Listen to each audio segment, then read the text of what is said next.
Great, and we're live. So welcome everybody to this remote interview. My name is Lisette, and I'm interviewing people and companies doing great things remotely. And today on the line, finally, I should have had you on the podcast years ago. But today on the line, Molood Ceccarelli. You are an Agile coach, a CEO and founder of Remote Forever. You're living in Stockholm, Sweden now, and you're the organizer of the Remote Forever Summit. So thanks for being here. We're going to get into all of that. But let's start with the first question. What does your virtual office look like? What do you need to get your work done? First of all, hello to you and to all the people listening to this. My virtual office is pretty diverse. So I usually work from different cafes. And if I find the environment very noisy, I almost always switch to a hotel lobby, which sounds weird to a lot of people, but that's what I do. Hotel lobbies are perfect for a workplace because people treat you like the people who work there treat you as if you're a guest, even if you're not. And the environment is quiet.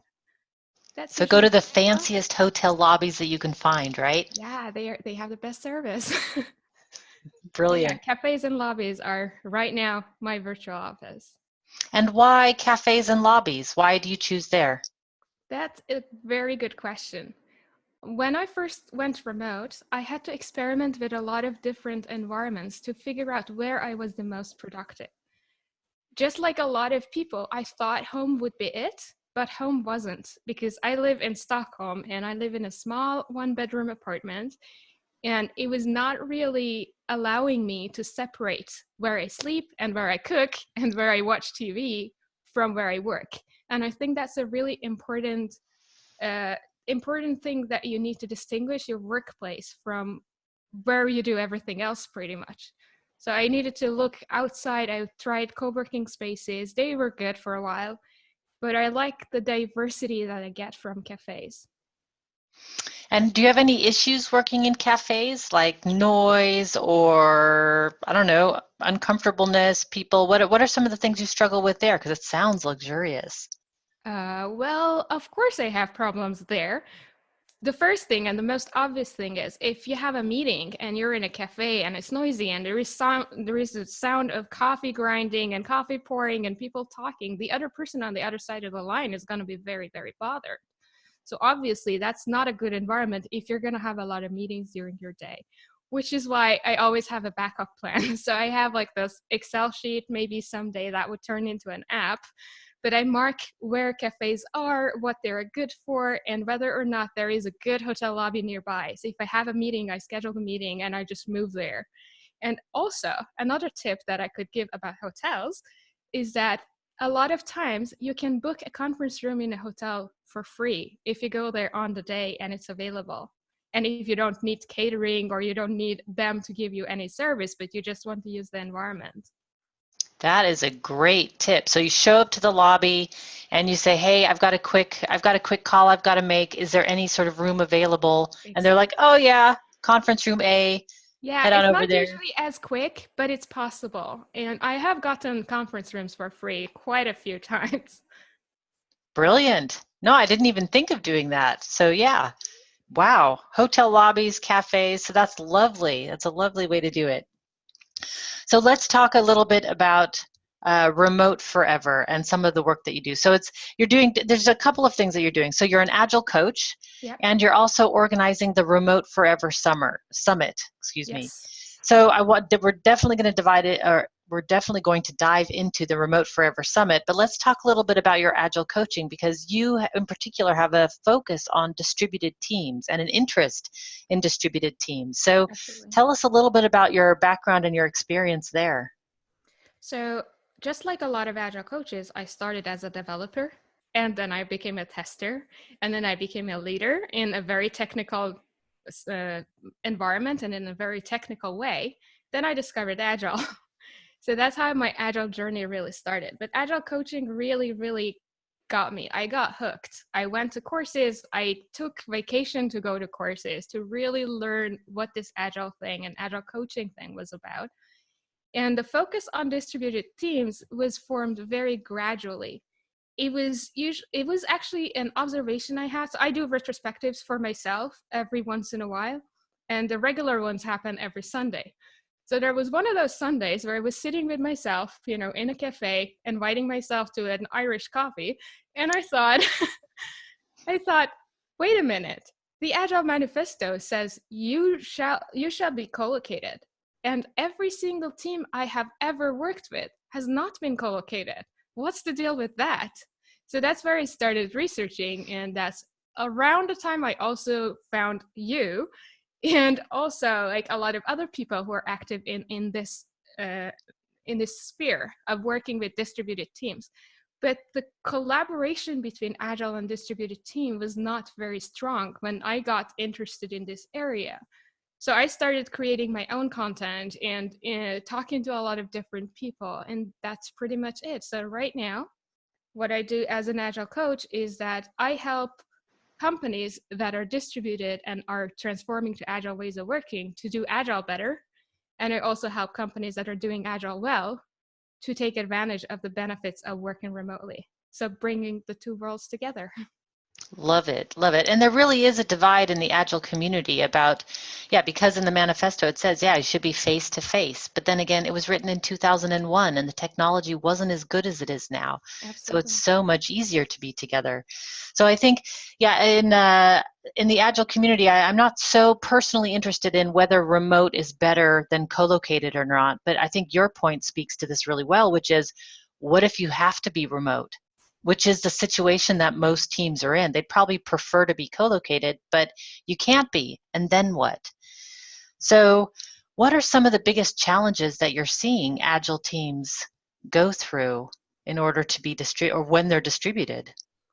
Okay, that's a very good clarification you just made. When they are distributed and they want to benefit from Agile ways of working, people have a lot of hidden scripts, things that they tell themselves and they believe them that are not necessarily true. For example, if I can't tap my colleague on the shoulder and interrupt them in the middle of their workday, then I can't be productive or effective in my communication. We know that's not true because we work remotely most of the time, but a lot of people who have never really worked remotely, they don't know this. They're used to the office environment where productivity is rather low compared to a lot of remote teams, and that's what they know as reality. So the challenge that I face is going deep into people's minds, finding those hidden scripts and changing them. So unlearning things that people have learned over longer periods of time. That's where the coaching comes into play. That's the biggest challenge. Wow, trying to change the mindset really of how people have done things in the old way. And where do you see your distributed teams? Where are they struggling the most? Is it communication? Is it the tooling? Is it what's going on that makes it so hard? I'd say if you ask them, they would say we don't have the right tools, or we don't have the right set of tools, the configurations that would help us. When you go a little deeper, you figure out that it's the communication. And when you go even one layer deeper, you figure out that it's not the communication itself, but it's how people don't know what effective communication really means. I'll give you an example. People assume that in order to have communication or effective communication, we need to be communicating in real time.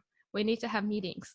And meetings, when done over video in a distributed way, they can really bother people. They may not be well facilitated. People might not have the right tools or right technologies. So they tend to get on people's nerves. But effectiveness does not necessarily come in real time. You can also make sure that everybody is aware of the status of every single task in the project by using the tool and updating the status. You can, for example, use a chat messaging system like a lot of distributed teams do, and use the status message. Set your status to away, or having lunch, or visiting my daughter in the hospital, or whatever that is. Use the tools effectively in order to create effectiveness in the communication. So changing the mindset of needing to always meet in real time and converse to, does really everything need to be in real time? Or can we take some of the conversations asynchronously? Love it, indeed. And it is handy when some things can be in real time, but I think when we step back, we do realize a lot of things don't need to be in real time. Absolutely. Indeed. So what are some of the major benefits that you're seeing when people do it right? Oh man, a lot of things. People become happier naturally because they are collaborating in ways that they didn't know was possible before.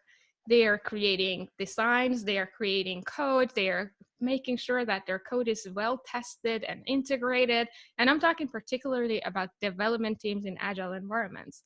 People just become proud of what they're creating, how they're working with their colleagues.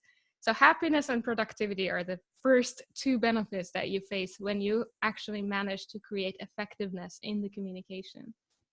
Oh, I see, because people are enjoying the work that they're working on.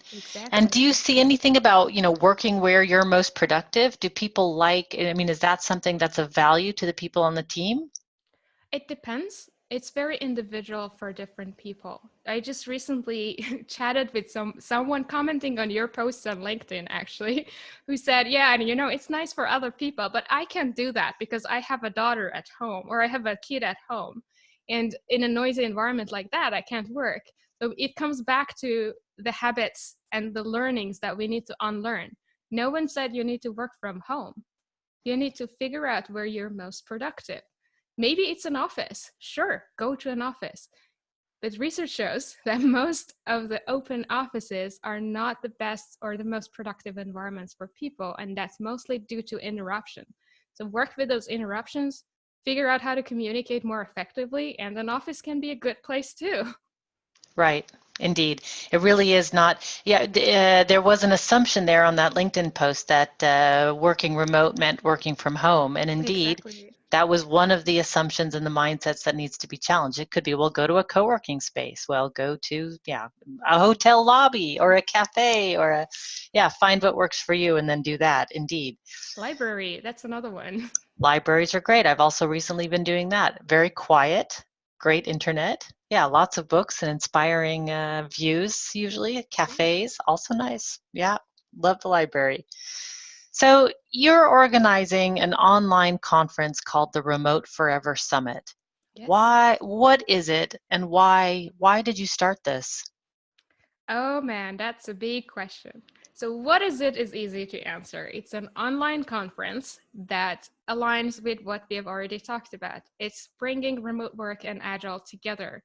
So, we in the Agile world can learn from remote work and bring all the best practices of remote work into the Agile world and vice versa. But I'm mostly focused on the first scenario. That is, we know what Agile is and we just don't know how to work remotely. So that's the goal of the summit. And the summit is completely online and it is happening on November 5th to 11th, 2018. That's the second edition of the summit. We had the first edition and you, Lisette, you were a speaker there. You opened up the summit and everyone really appreciated that session. And to this date, it's actually one of the most watched sessions of the summit. Hooray, way to increase my ego. I love that. Yeah, it's good. But for anyone listening to this, the summit is free to attend when it's live, and there is also an option to purchase a pass that gives you access to all the sessions after they have been aired. And there is a lot of bonuses and goodies for people who purchase a ticket too, and they're mostly from the speakers. So go check it out if you want. And I can actually tell the URL if you're interested. That's Of course. remoteforeversummit.com. Okay, so I interrupted there. It was remoteforeversummit.com. Yep. Great. Okay, so why? Why did you do it? Why I did it? Because there was a gap between the agile world and the remote work world. I looked at people working remotely and I saw, oh man, they are working great. They are actually what I want agile teams to be, to look like, to be productive, to be communicative, to be effective. And I looked at agile people struggling with how to work remotely. And all I wanted to do was, guys, look at the other guys who don't have a clue what agile is, but they're doing a great job. And I thought there was a gap. And to bring the two worlds together was a very big thought that I had. And I thought, you know what, I'll give it a try. And I'll just talk to people who can talk about both worlds, people like you who have served both worlds, and few other people that I invited to speak at the summit, and suddenly the summit got a life of its own, and it became much bigger than I had anticipated. And it actually validated a need that existed in the market, and that's also why we're doing it again. And yeah, it will continue. We already have confirmed speakers for 2019. Awesome. Awesome. Yeah, there is a need. I mean, a couple of years ago, I organized the Distributed Agile Teams conference in Berlin. It was actually an in-person conference to talk about distributed agile teams. Wasn't my idea, but I was, they asked me to join. I thought, heck yeah, I'll join. And yeah, it did validate the idea that there is indeed a lot of interest in the Agile community, especially for this, because as you said in the very beginning, people have to work with distributed teams. And then what do we do? So that's super exciting that that it took off and has a life of its own.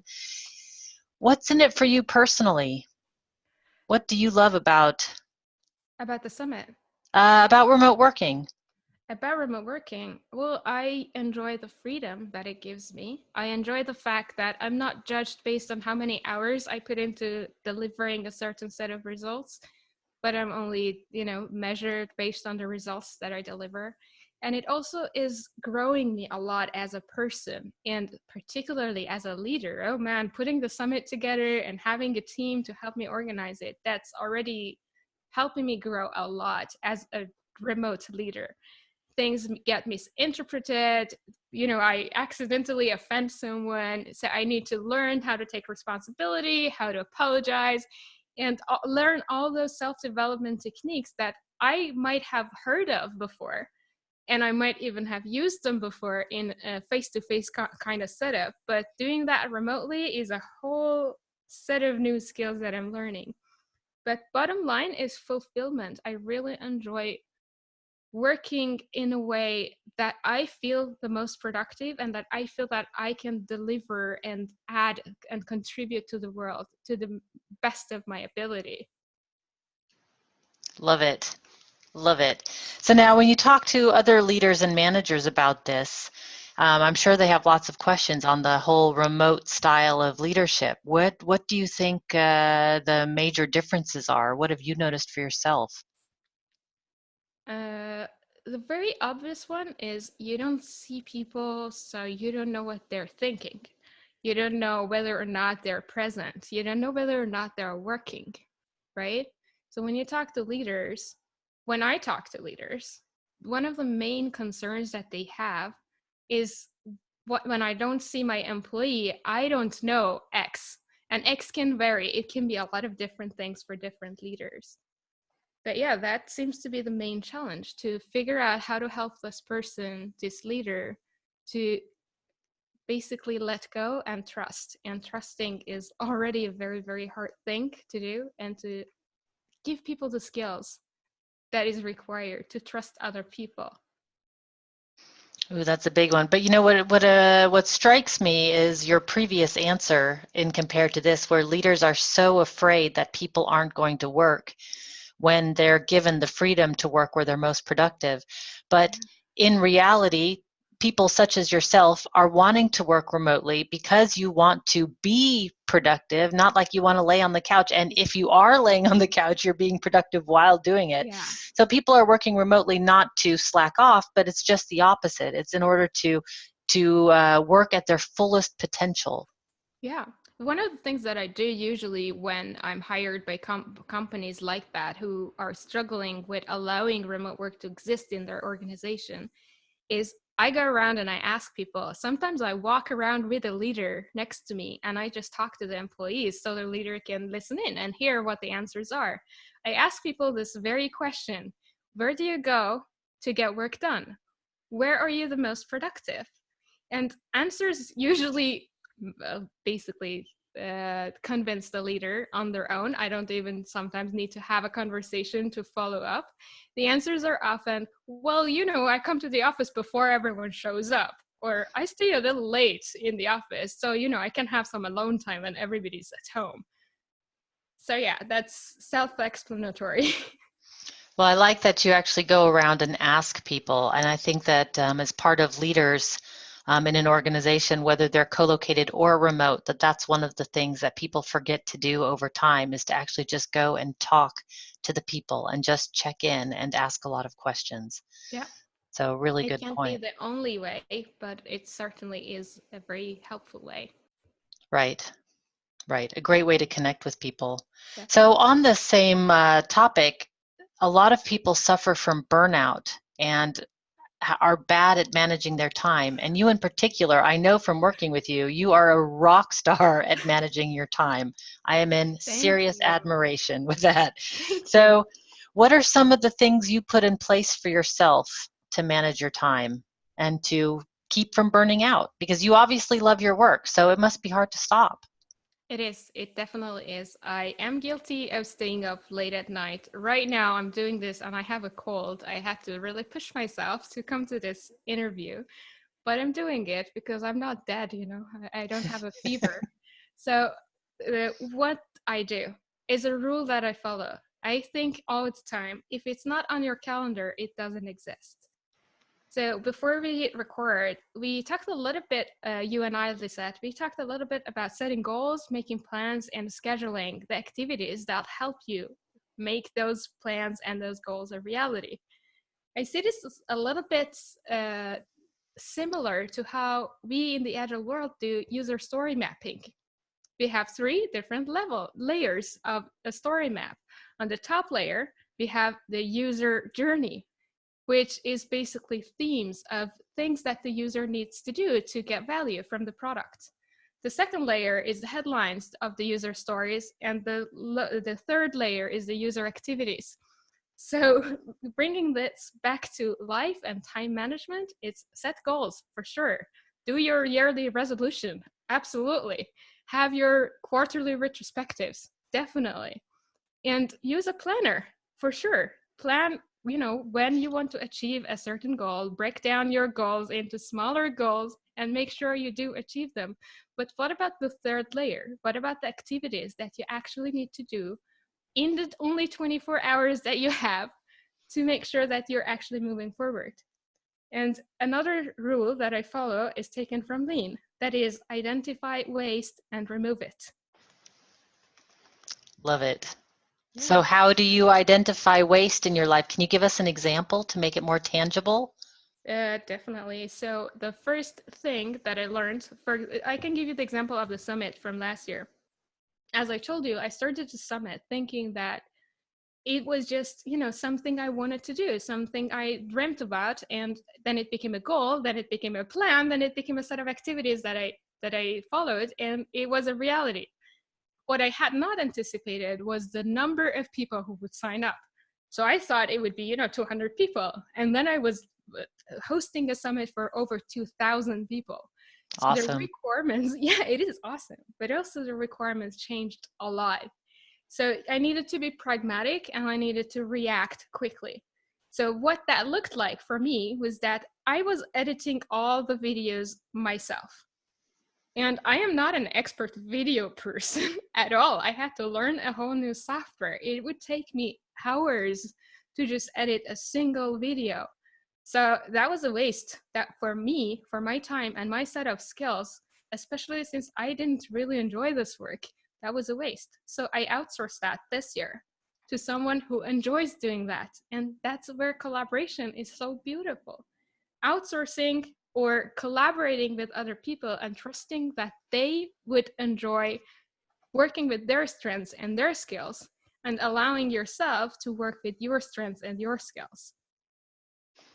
Love that. So work with your strengths and skills. I'm writing it down because it's going in the show notes, and allow others to use their expertise to do things that, yeah, why should you spend hours editing videos when the guy down the street or the guy in another country, whoever, or girl, whoever you're going to do, can do it in like 10 minutes, no problem. They've got all the equipment. Yeah, they Yeah. just push buttons and it's done. But Indeed. also, they actually enjoy it. It makes them happy. Just like it makes me happy doing what I do, it makes them happy doing what they really enjoy doing. Yeah, when in doubt, reach out. That's one of the things that I've learned. So that's a really good tip. So we're nearing the end, but I still have a couple of questions. One is, advice for people who are just starting out with distributed agile teams, what advice would you give people? Experiment. Experiment with things that you are afraid of. Reach out and ask questions. If you don't know the best tool for having video conferencing and screen sharing at the same time, don't just assume that whatever tool your organization is giving you is the only tool or that it's the best tool. Go around and experiment. A lot of tools out there have trial periods. You can sign up, you can give it a try. Don't share sensitive information there so you're on the safe side. But experiment with tools and with different processes. And circling back to where we started, that is, we need to unlearn a set of habits that we have learned. I recently got a question from a person that I was working with. He came to me and he asked me, Molood, what is the best tool for controlling someone else's desktop when you're working remotely? I could have given him a name of a tool that would allow you to do that. But instead I asked, why do you need that? Why do you need to control someone else's screen? And the answers that followed, we're pair programming. And I just want to, every once in a while, I just want to hold the mouse and hold the keyboard and do this. So the question is, what would that give you? What would that give the other person? So in a coaching conversation, he figured that the assumption that he had made was wrong. The process that he wanted to follow was not giving him what he was actually after. So the tool wouldn't have solved his problem. Changing the processes, changing the mindsets behind those processes was what he needed. Love it. So taking a step back, and in fact, I went to an Agile conference just this week, and one of the things that struck me was the keynote from Angel Medinilla, and he said, "Step back and always ask, what problem are you trying to solve?" That's a game changer, I think, for people, is like step back and really think, what problem are we trying to solve here? What is the value we're trying to deliver? Yeah, and it's easy to stop at the first answer that we get. So try to go deep. And if you can't do that on your own, get help from a coach. Agile coaches are trained to be coaches. And I'm sure you have one of them in your neighborhood or on your LinkedIn profile. Yeah, indeed. Again, reaching out for help there. So now one other question is, a lot of organizations prescribe the tools that people are allowed to use. And I see people running into issues there also, especially when Skype for Business is prescribed, obviously. Now that's getting phased out, so I can stop my Skype for Business bashing soon. But what do you recommend then in those organizations where they are being prescribed tools that are not necessarily helpful for the team, but yet the team is being forced to use it? How do you solve those problems? That's a tough one. Sometimes it's not solvable. I'm not going to lie here. But something that I do try is try something, try the trial period of some other tool, and make sure you do not share any sensitive information. I already said this once. So I think the fear that a lot of organizations have is the fear of their data being stolen or their information spreading out through a tool that uses the cloud and it's not safe enough, it's not secure enough, it's not validated by their security department. So when you want to give a new tool a try, I don't think any leader would stop you from trying to have, a virtual coffee using a new tool. Do a virtual coffee, make, a drawing and share that on the screen to just give the tool a try. And if it works, then you have data, you have an actual example to go up to the leaders and to show them that this tool is potentially better than the one you're already using. Right, right. And hopefully, if it is at all possible, the organization will want you to have the best tool possible in order to get the job done. Sometimes that's true. Yeah, sometimes that's true. And sometimes the problem is not solvable and our hands are bound and we just have to use the tools that are given to us. That's also situations. Many banks have that situation because of security and they just don't allow any exceptions. Yeah, that's the way it is. That's how it works sometimes. My So background is actually in security, so I am very sensitive about those topics. So when I do recommend tools to people, sometimes I actually go and make sure that the tool is end-to-end encrypted before I recommend it to people. I don't like using the cloud or services that use Flash, for example. So I am careful already there. But then again, I tell people to experiment. Sometimes even when you're using a tool that's not secure enough, for the purpose that you're going to use it, you don't need that much security. Maybe you just needed to have, a friendly chat with a person on the other side of the world. Good point. Good point. All you IT departments out there, I hope you're listening. And also tools, it's come a long way in the last 5 years. A lot of tools are on the market. I mean, it seems like almost every day I get emails from people introducing me to new tools because I've got the tools list on the website that everybody loves. So, and I'm a tool junkie, so bring it on. Send them all my way. So every day there are new tools being developed. So it is really hard, I think, for IT departments to also keep up because, well, it's not their Absolutely. job to keep up on that. So, Yep. yeah. But then again, we come back to processes. If you're bound to a certain set of tools, change your processes and change your mindsets. You have 3 different factors to play around with. The first one is the mindset, the second one is the processes, and the third one is a tool. So the tool is actually the least important thing in the equation. Agreed. It's just the thing, we all get hung up on the tool. And you're right, we should be stepping back and asking, what problem are we trying to solve here? Yep. Yeah. Awesome words of wisdom. Awesome. Hope people are taking notes.